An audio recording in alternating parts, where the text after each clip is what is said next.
kulanti wanaagsan daawadayaal kuna soo dhawaada warka habeenay haga meediya qodobada caawaan idin hayna waxa ugu dooron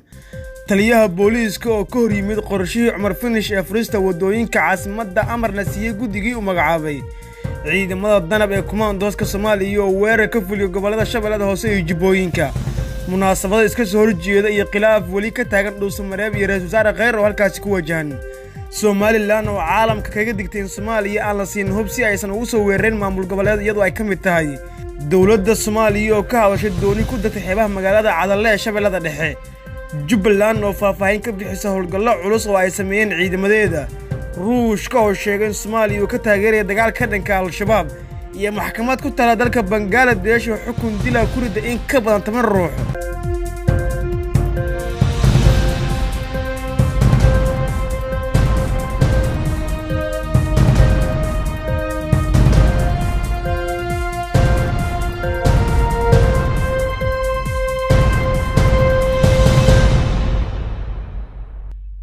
fadlan haddii aad nagu cusub tahay subscribe YouTube channelkan Haga Media si aan kugu soo gudbino wararkii ugu dambeeyay ee Soomaalida caalamka intiisa kala hagaag markaana warkii oo fidsan waxaan ku bilaabayaa taliyaha booliiska ee duqa Muqdisho taliyaha ciidanka booliiska Soomaaliya Generaal Cabdi Xasan Xijaar ayaa joojiyay shaqada gudiga ka soo tala bixinta furidda wadooyinka caasimadda kuwaas oo magacaabo duqa Muqdisho Cumar Maxamed Maxamuud Cumar Finish warar ay hesho warbaahinta gudaha oo aan ka soo xignayn warbaahinta yiraahdo caasimadda online ayaa sheegaysa in gudigan oo la kulmay Generaal Xijaar lagu amray inay joojiyaan shaqada ay hayaan oo aan ahayn mas'uuliyadooda sida ay noo xaqiijiyeen mas'uuliyiin ka tirsan maamulka gobolka iyo booliiska Soomaaliya ayaa lagu yiri warkan arintan amniga iyo wadooyinka xiran ee gobolka waa shaqo u taala hay'adaha amniga gaar ahaan booliiska waana istiraatiijiyad ka imaanaysa taliska ee ma ahan mid go'aan maamul ku imaan karta iyo taliska qaybtaba ayuu yiri taliyaha booliiska Soomaaliya Generaal Xijaar sida ay noo sheegeen mas'uuliyiin ka tirsan saraakiisha booliiska Soomaaliya oo kulanka goobjoogka ah ayaa warbixinta uu daawacay wargeyskaasi lagu yiri gobolka arrimaha amniga shaqo kuma lahan laakiin door wuxuu ku leeyahay waana idin la wadaagi doonaa qorshaha amni ee gobolka waxaad qayb ka noqon doontaa fulistiisa haddii kale arinta aad wadaan ma aqbalna ayuu halkiisii raaciyay Master Xijaar sida mas'uuliyiintaas ay sheegeen gudoomiyaha gobolka Banaadir ahna duqa Muqdisho Cumar Maxamuud Cumar Finish ayaa dhawaan soo saaray gudi loogu magac daray ka soo tala bixinta furitaanka wadooyinka caasimadda waxaana muuqatay in gudigaas aysan qaban wax shaqo ah oo ay la kulmeen caqabado badan sida ay noo sheegeen mas'uuliyiin ka tirsan booliiska Soomaaliya maamulka gobolka ayaa mid inta badan aan awood sidaasi u lahayn arrimaha amniga waxaan awoodda gobolka haysta xukuumadda iyadoo gobolo uu la mid yahay Soomaaliya oo dhan maadaama gobolkan ay xukuumadda ku shaqeyso laakiin arrimaha amniga wuxuu si toos u hoostaga booliiska iyadoo hore gobolka uu hoos joogi jiray amniga warar dheeraad ayaa ka soo baxay weerar ciidamada kumaandooska Soomaaliya ee loo yaqaan danab ay ku qaadeen saldhig military oo ay Al-Shabaab ku lahaayeen degmooyin ka tirsan gobolka Jubbada Hoose ee koonfurta Soomaaliya ciidamada kumaandooska Soomaaliya ayaa weeraray goobo ay ku sugnaayeen dagaalamayaasha Al-Shabaab oo fariisin ay ku lahaayeen degmada Bu'aale ee gobolka Jubbada Hoose waxaana la sheegay in khasaare dhimasho dhaawac duqeymahaasi Al-Shabaab ay ka soo gaareen xubno ka tirsan kumaandooska Soomaaliya ayaa xaqiijiyay inay beegsadeen saldhig military oo Al-Shabaab ku lahaayeen Bu'aale oo ka mid degmooyinka ku xoogan yihiin sidoo kale ciidamada Soomaaliya oo garab ka helay saaxiibada caalamiga ee Mareykanka ayaa waxa ay sidoo kale weerar ka fuleen degmada Jamaame ee gobolka Jubbada Hoose iyo tuulada Jameeca ee gobolka Shabeellada Dhexe oo ay Al-Shabaab ku diyaarinayeen ciidamada ay ugu hortagaan ama ay ugu talagaleen dagaalo ay la galaan ciidamada dawladda federaalka ee Soomaaliya sidoo kale degmada Sablaale ee gobolka Shabeellada Hoose ayaa la sheegay in duqeyn kale xalay ay ka dhacday saraakiisha militariga Soomaaliya gaar ahaan kuwa kumaandooska ayaa sheegay inay shaacin doonaan xogaa ku saabsan weerarada ay ku qaadeen fariisimaha Al-Shabaab ay ku leeyihiin koonfurta Soomaaliya dawladda Soomaaliya ayaa la sheegay inay qorsheysay dagaal saf ah oo ay ciidamada Soomaaliya ka bilaabi doonaan Jubbaland koonfur galbeed iyo Hirshabeelle waxaana howlgalladaasi ay ka bilaawdeen deegaano ka tirsan gobolka iyadoo dhanka cirka sidoo kale duqeymo ay ka socdaan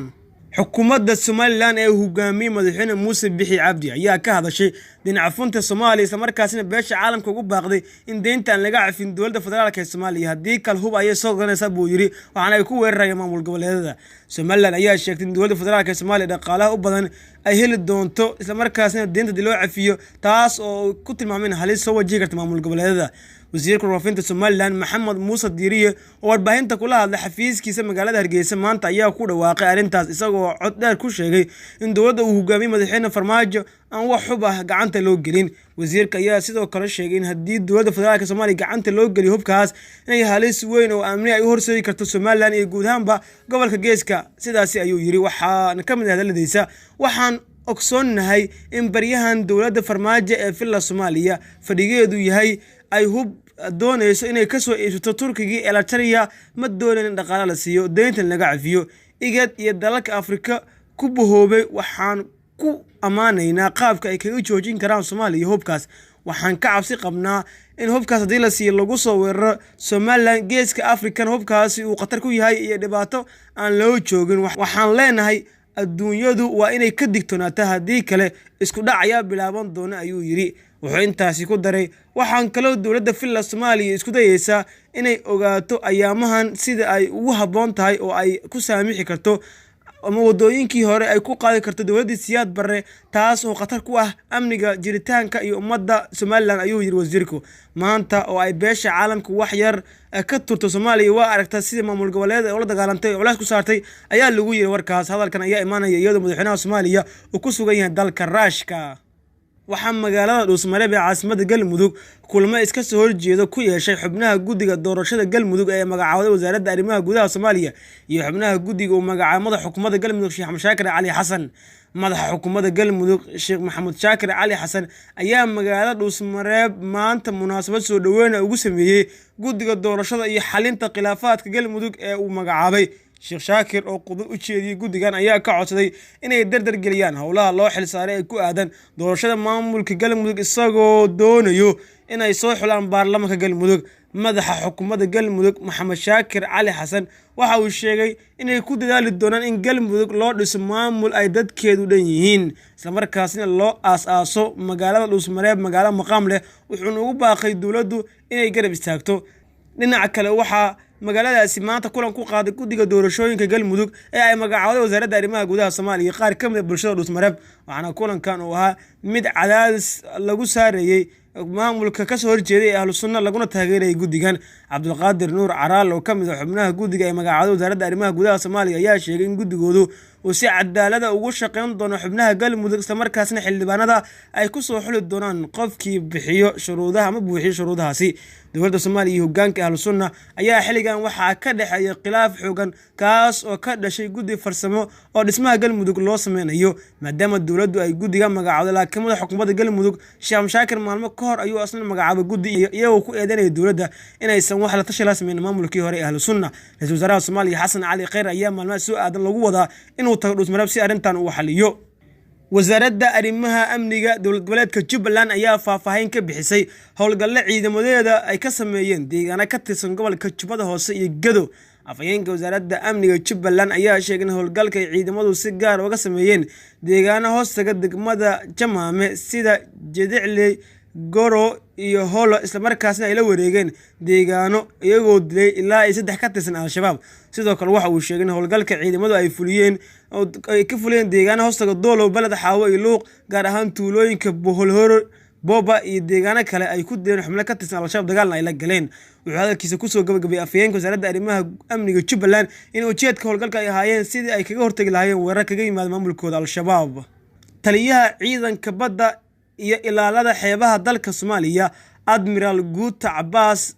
Aamin Cali ayaa markii ugu horeysay wuxuu ka hadlay dooni ay wateen ciidamo ka tirsan kuwa dowladda federaalka Soomaaliya oo dhawaan ku degtay xeebaha magaalada Cadalle ee gobolka Shabeellada Dhexe. taliyaha wuxuu sheegay inaysan jirin cilad weyn oo ku timid doontaas waxaana uu sheegay in waxyeelo dhimasho aysan soo gaarin ciidamadii saarnaa doontaas isla markaasina samata bixi iyadoo raashin geesa buudir magaalo xeebeedka Hoob iyo gobolka Mudug. ugu dambeyn waxa uu sheegay in doontaas iyo doonta kale uu gurmad ahaan ugu direen inay haatan ku sugan yihiin xeebaha degmada Cadalle isla markaasina maanta ay soo galin doonaan ciidamadaas magaalada Muqdisho. si kastaba hadalka taliyaha ciidanka badda Soomaaliya ayaa ku soo aadaya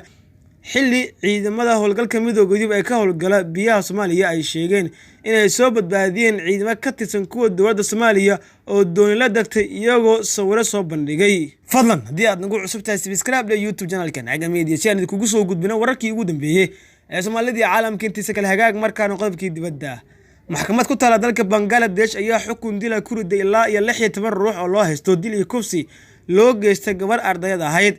Nasra Jahid Ravid oo 19 jir ahayd ayaa bishii Abriil dab la qabadsiiyay ugu yaraan xaafadda Fendi oo 16 kiiloomitir u jirta caasimadda dalkaasi ee Dhaka. Dhimashada gabadhan ayaa timid kadib markii qaar ka mid macallimiinteeda ay ku eedeeyeen inay kufsadeen iyagoo dab la qabadsiiyay oo ay gubeen jirkeeda kadib markii ay isticmaaleen iyadoona geeriyooto ugu dambeyn. dilka loo geystay Nasrat ayaa buuq xoogan ka dhex abuuray gudaha dalka Bangladesh iyadoo tani iyo waqtigaas ay dalkaasi ka dhacayeen dibadbaxyo xoogan. dadka loo haysto dilkan iyo kufsiga Nasrat xukunka lagu riday waxaa ka mid ah 3 macallin oo uu ku jiro maamulaheedii. guud ahaan daawadayaal intaas ayaan ku soo afmeeraya warkii habeenay Haga Media tan war caynkaani oo kale nabadgeliyo.